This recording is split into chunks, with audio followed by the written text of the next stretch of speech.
Well, hello everybody. You for the first time ever here at the Skating Penguin Network, you are probably seeing our faces for the very first time. I am Garrett Bahana. With me is, as always, is Robbie Noggle and Snail. We are here, and we're going to switch up the format of the mailbag this week. The first week we introduce Facecam. We're going to do a little bit of a mix-up here, a little bit of a shake-up for the mailbag. We are going to split the mailbag into two parts so we can have a more in-depth conversation about some of these questions, some of the questions that you, the loyal listeners, want to submit to us. And so we'll just split the mailbag into two parts. The first episode you will get, well, this will go live Wednesday, the 27th of September. The second part of this week's mailbag will go live on Friday. So, with that being said, even though we are finally recording with Facecam, nothing is going to change here at the Skating Penguin Network. We're going to continue to answer all of the questions that you want to submit to us. And like always, Robbie will get first crack at the question here. Question number one comes from Brian. Robbie, I'm sure you saw the reports of Sidney Crosby being pissed off over missing the playoffs. Are we about to see something special from Sidney Crosby in year 19? When haven't we seen something special from 87 in the past 19 years now, or 18 years going into 19? I There's a lot of talk. Can he get to 100 points at his age? I think he still has one more year like that in the tank. Again, he's going for keeping his streak of point per game seasons alive. So if we're banking on that, that's at least 82 points, assuming he plays all 82 games. I think you're going to have Crosby in that 90, 95 to 100 point range again. He's going to be driven. Crosby's never lacked motivation. I think you're going to see a driven Crosby. Again, his biggest goal is the team aspect, get to the playoffs. And if he's putting up 100 points, I don't see a way that they aren't making the playoffs. And he clearly did not enjoy missing the playoffs last year, based on what he said. He has not missed the playoffs since his rookie season. I believe, sophomore in high school when that happened. Garrett, I believe, was not even born. I was in But, diapers. I was in diapers. but yeah, I think, again, when have we not seen something special from Crosby? I think a special is another 100-point season. I wouldn't put money on it, but I wouldn't bet against it. At his age, he's not going to win a scoring title unless something really crazy happens. But a special for Crosby this year for me is 100 points. And even in that MVP conversation, even if he's not winning the Art Ross. But again, he has a better team around him this year. Carlson's going to hopefully help that power play, which will boost those point totals for everybody on that. So he's going to be driven, and he's looking to get back to the playoffs and take another run of the cup. Wouldn't surprise me at all if we see something very special from El Capitano in season number 19. Question number 2 from Brian, and this one is going to Snail as always. Brian just says, glad his food question last week didn't get my flow bro, aka Snail, in hot water for once. And his beard definitely has Brian envious. So Snail, you can brag up your flow and your beard here, and you got Brian a little jealous. Look at that. Brian, my guy. Just a couple of stallions, great looking dudes. Talking hockey, talking food. We should just start our own podcast about just being awesome. Yeah, no hot water this time, but it's nice, Brian. I know that if Robbie and Gary don't Garrett, Robbie and Gary. Go ahead. Go. Everyone else that I know, all my friends call me Gary for one reason or another, so I don't see why we should stop here. I feel like I've had the urge to call you Gary like so many times, but yeah, if Robbie and Garrett don't got me, I know my flow bro Brian has got me. He's lucky he wasn't here for the conversation we just had 5 minutes before we hit the record button about you talking up candy corn and how delectable candy corn is for the Halloween season. Yeah. Oh man, yeah. I'm sure. To give it a few weeks, we'll touch on this eventually. Yeah, here. we will. But Brian, my guy. Question number 3 here from Flowbro Brian. If the Pirates, Steelers, and Penguins were all playing in championship games at the same time, and you were offered tickets to one of them, who are you going to see? That's a good question. If they were all playing championship games at the same time, I mean, so if the Steelers are in the championship game, they're in the Super Bowl. The Super Bowl is like one of the biggest spectacles on earth. It's a holiday here. Exactly. Mm-hmm. So I'd probably have to say Super Bowl. This is a Penguins podcast. I have been to the Penguins hosted a watch party in 2017 at PPG Paints Arena during the Predators series. I was there in PPG. What was that, game 6? I think. Yeah.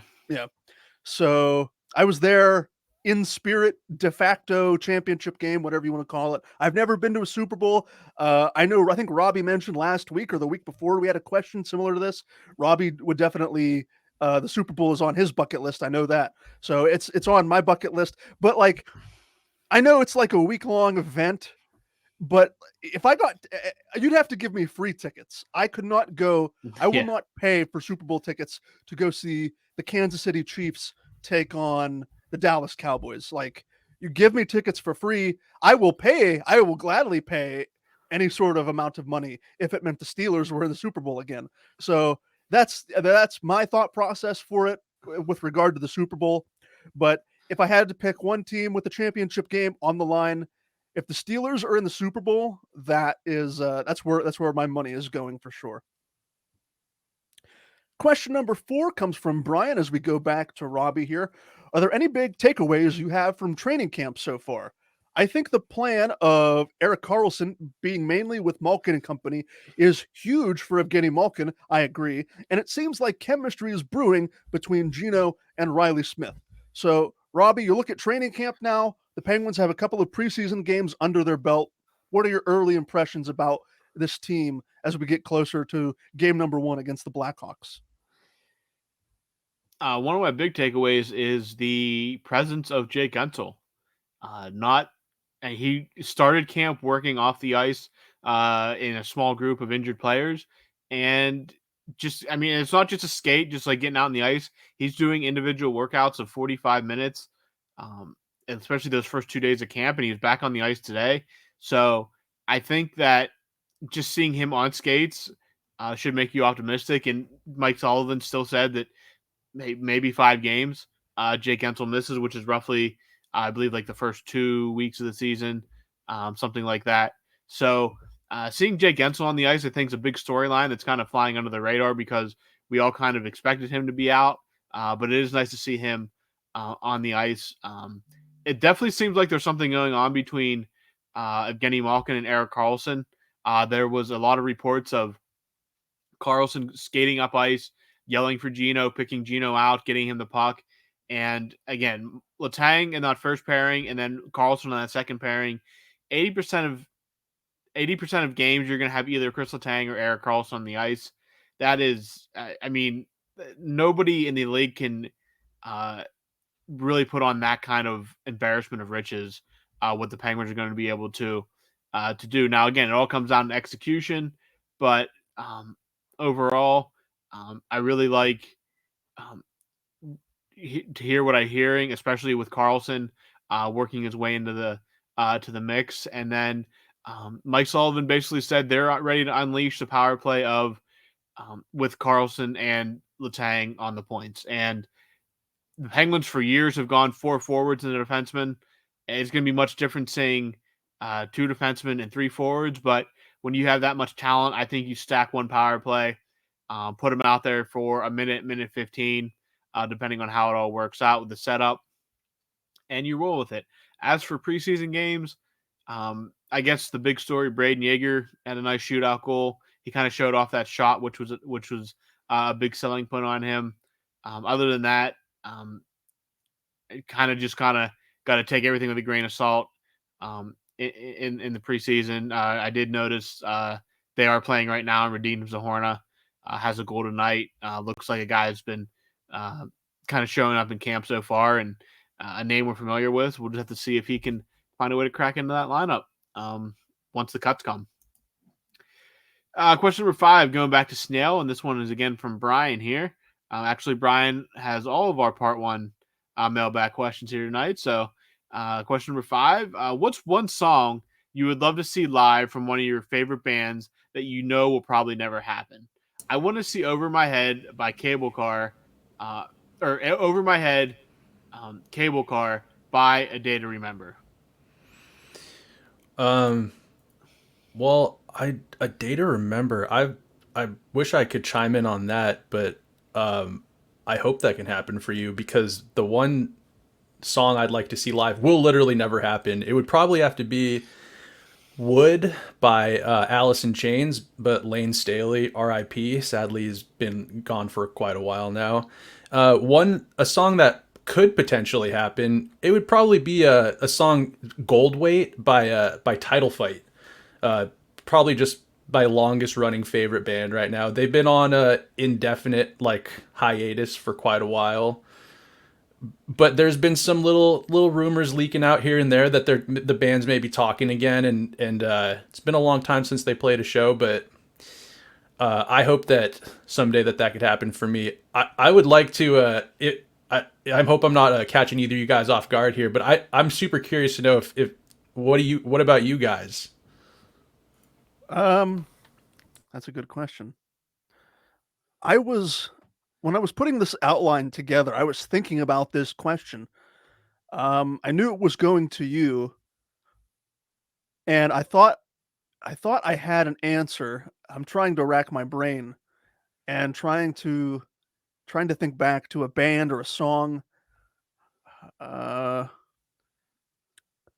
I mean, if we're talking like hypothetical here, and this is kind of like out of the scope of Brian's question, but if the Beatles ever could have reunited, like after they broke up the first time, if they would have like reunited in the late 70s or early 80s and put out like a consistent stream of music with new influences because they had been gone, they would have been gone for about a decade at that point, if you want to say the early 80s. If the Beatles come back and reunite and make more music that way, that would have been like I would have loved to experience something like that. I know that wasn't really the question that Brian asked, but for the sake of answering it as best as I could, I'll say a hypothetical Beatles reunion and I'd like to go see the Beatles in concert. Don't lie, it's Creed. It's actually Nickelback. Yes, Nickelback. Yeah. I was just trying to deflect from the fact that I didn't think that either of you would catch on to saying Nickelback or Creed in my answer. But yes, I want to look at this photograph, and it used to make me laugh. I will stop there. Robbie is shaking his head. Oh God, that Garrett's gonna shut this podcast down and go listen to Arms Wide Open while crying in front of arms wide open in front of his grand piano over there. Yeah, you see all this behind me. You may think, if you're watching this on YouTube for the first time, you may think all of this behind me is a green screen and my picture may be a little fuzzy. You may think all of this is fake, but we were just talking before we started recording. This is all 100% authentic. I am a 25-year-old born into massive amounts of wealth. And the first thing I had to do, I told myself I wanted to get a grand piano, a big black grand piano, and that's what I did. So 100% not a green screen for those of you watching on YouTube. Whose question is it now? I was going to see if Robbie. Robbie, did Robbie have any? It's absolutely Rockstar by Nickelback. There we go. Just to put a bow on it. Yep, it's Nickelback. Perfect. All right, we'll move on. Let's see. I think are we question 6 here? Yeah. From Brian. Any updates on the Possible Prospects podcast on FFSN?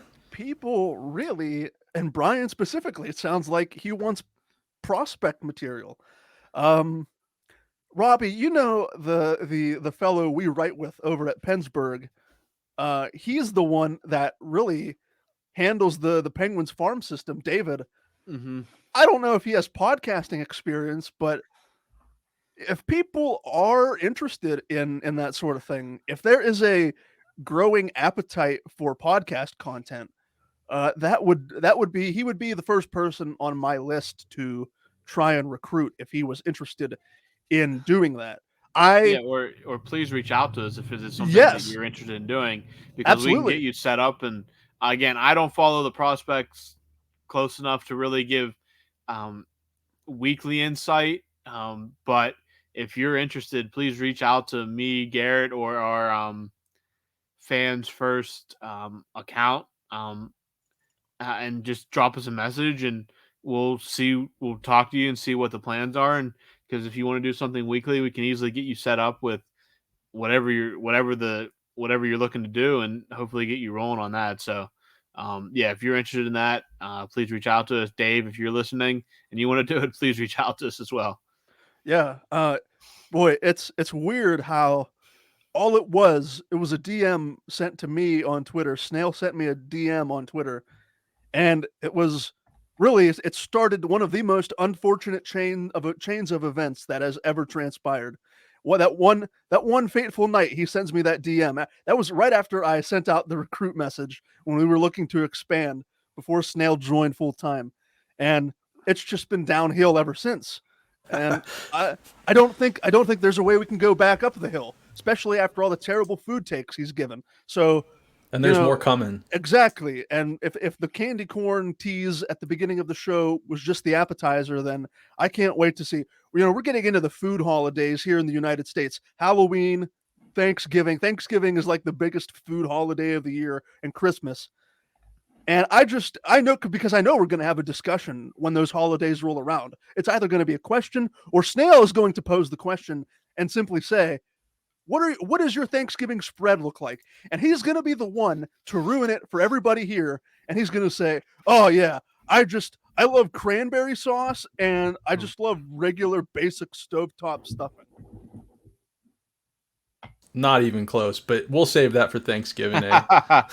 Little teaser for everybody to make And sure you tune back in like 2 months. this is the content you only get here at the Skating Penguin Network. No other Penguins podcast on the market is going to give you this kind of food content.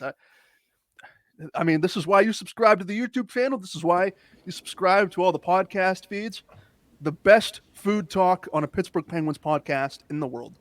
It's what separates us from the other pigeons. Exactly. You're right. We have established an identity, and now we have to roll with it. And we will roll with it into question 7, a fun hypothetical here from Brian. If Mario Lemieux was never drafted by the Penguins, do you think our fan base would still say that he is the greatest player in NHL history? I mean, probably not. I mean, just logically, I think a lot of our, I mean, there would be some, I'm sure, but a lot of what drives us with that belief is that he played in Pittsburgh.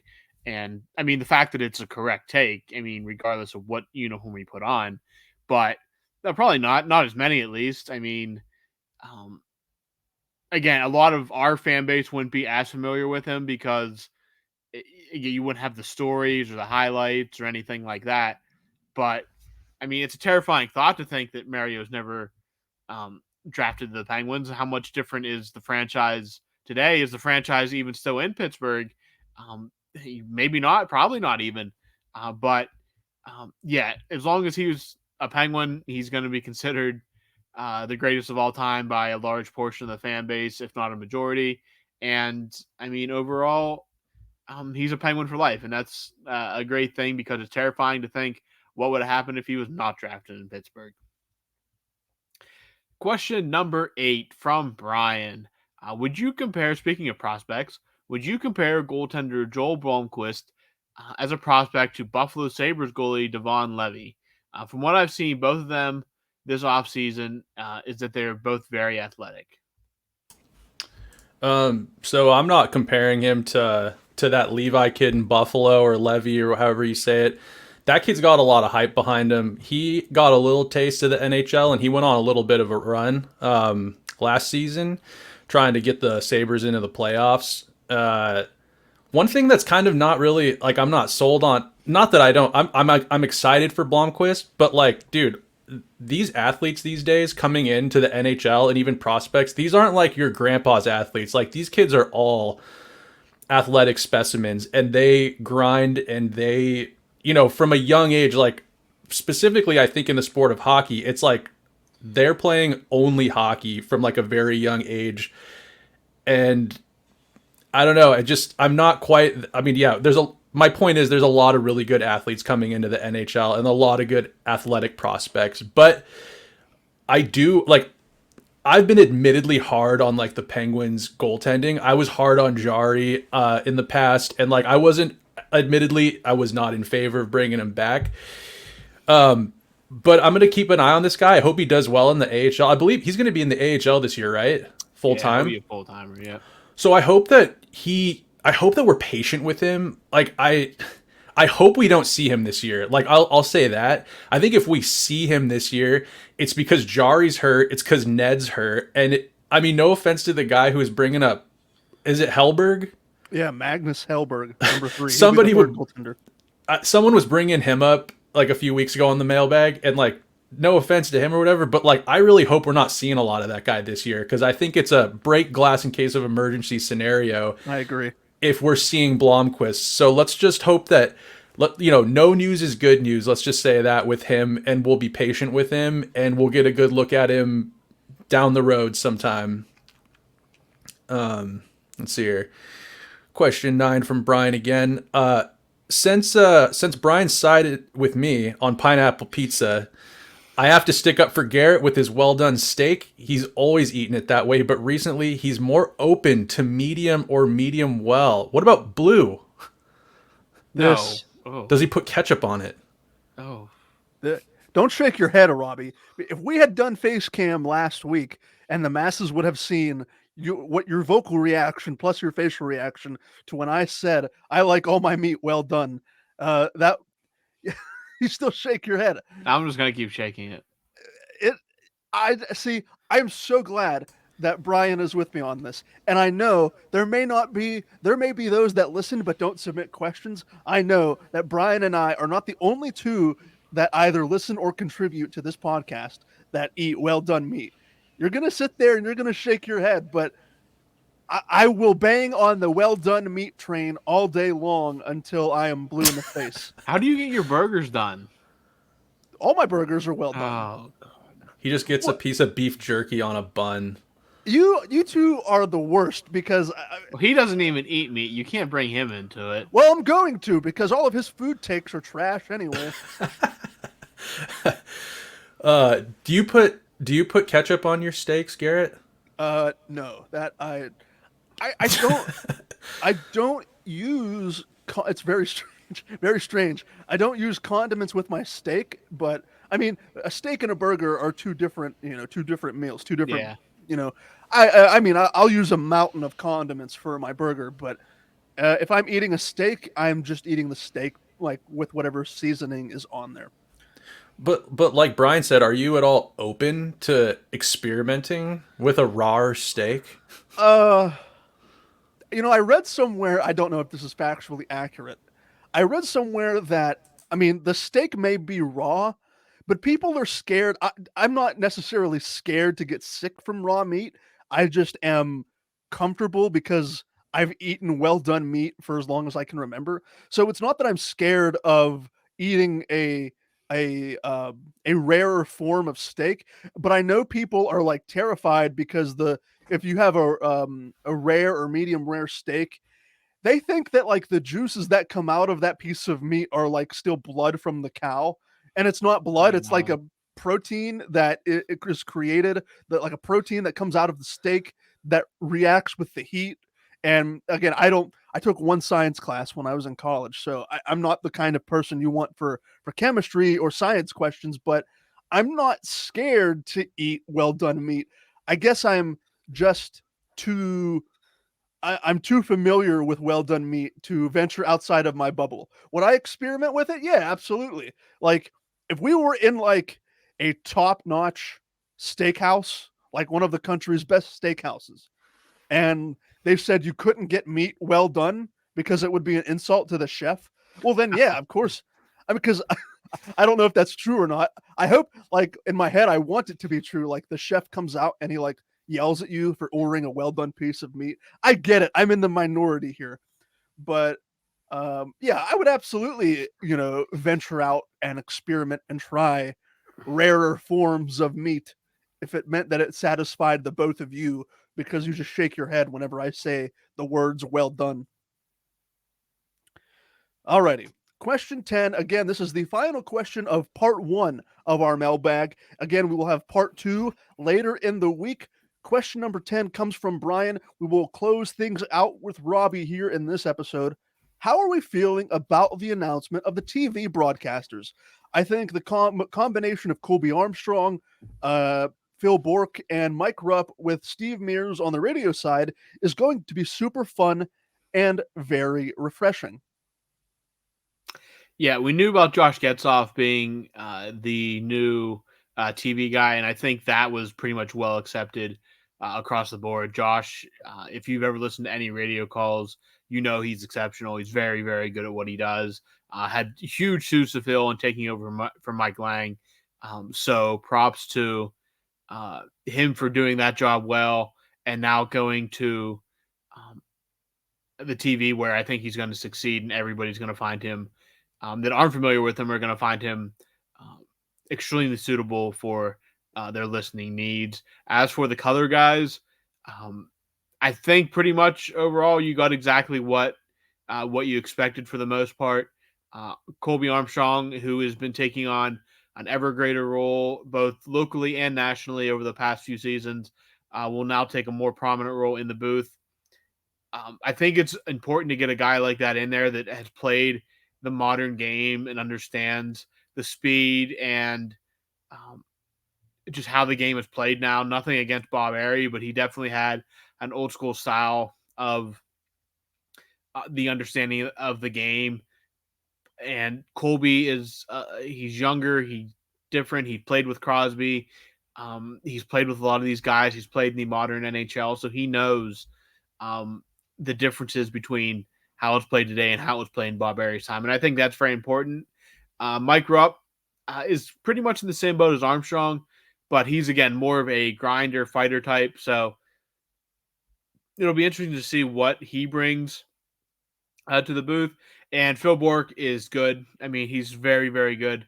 It still sounds like he's going to do the majority of his work on the radio. I don't know if he will be a fill-in when if it's something national going on with Armstrong and Rupp, because I think they both are still doing national work as well. So all three together, I think, are very, very solid to go along with Getzoff. He has the chemistry already with Bork, and I'm sure he'll be fine with Armstrong and Rupp just as well. And then Steve Mears, I'm glad that Steve has something that he felt had a plan to fall back on. He'll be on the radio. I don't have anything against Steve Mears at all. I think he's plenty adequate.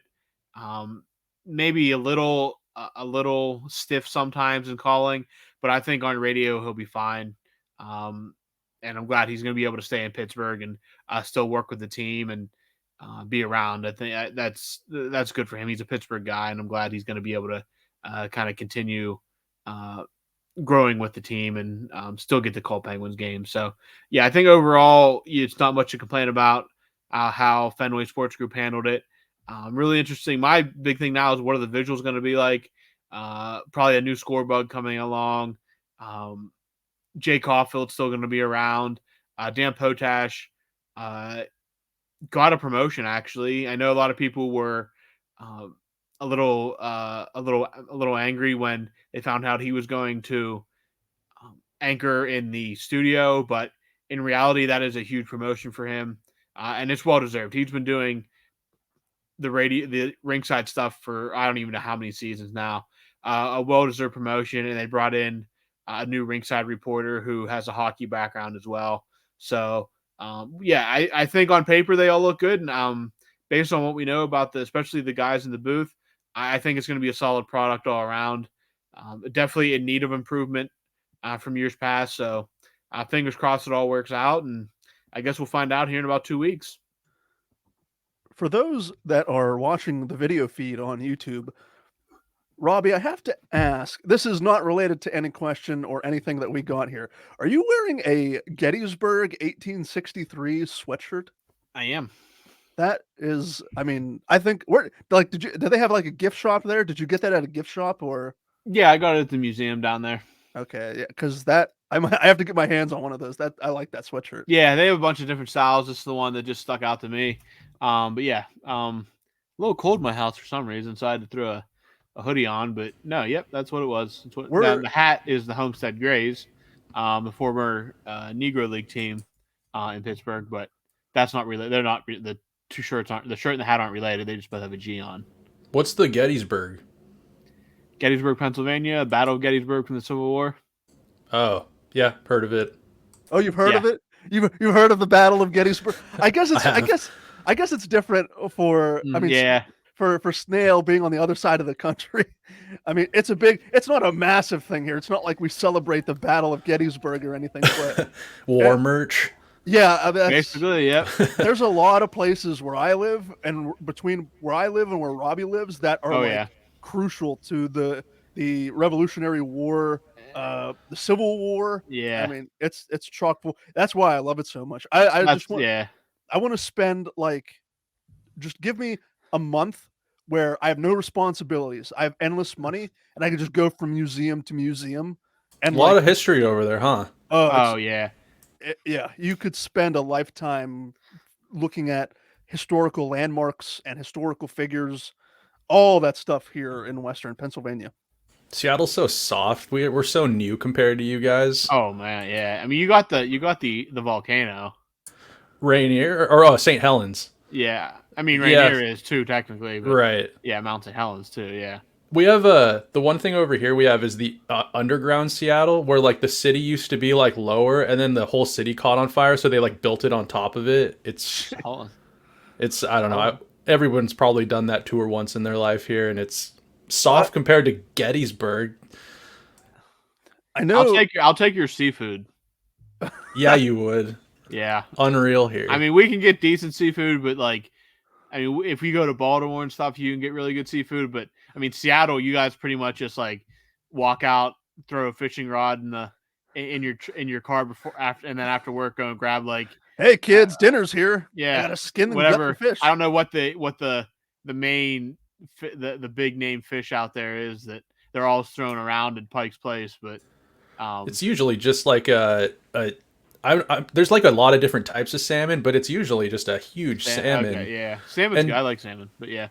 And then you guys have don't you guys have different crab on the East Coast? Isn't it like a soft shell or something? Mm-hmm. Soft shell, blue. Yeah, they have a bunch. Especially if you get up into the Boston area, they pulled all different kinds. But soft shell are very popular too. Yeah. We got Dungeness here. Do you guys not have that over there? I think that only comes from the Bering Sea area. We can get it, but I think for freshness, it more from the Seattle, Pacific Northwest area. Yeah, definitely good here. I was gonna say, yeah, Pike Place. You can just walk there and get a full fish just chucked at your face. Nice, solid, love it. Well, fellas, that will just about do it. That will do it for this will be our first episode on our official YouTube channel, the Skating Penguin Network. You can find us on YouTube and subscribe to us on YouTube. That will do it for part 1 of this week's mailbag. Again, part 2 will be coming out later in the week. And you know what? I don't think it's a stretch to say that, we're averaging 20 questions. We've been averaging 20 questions throughout the off season.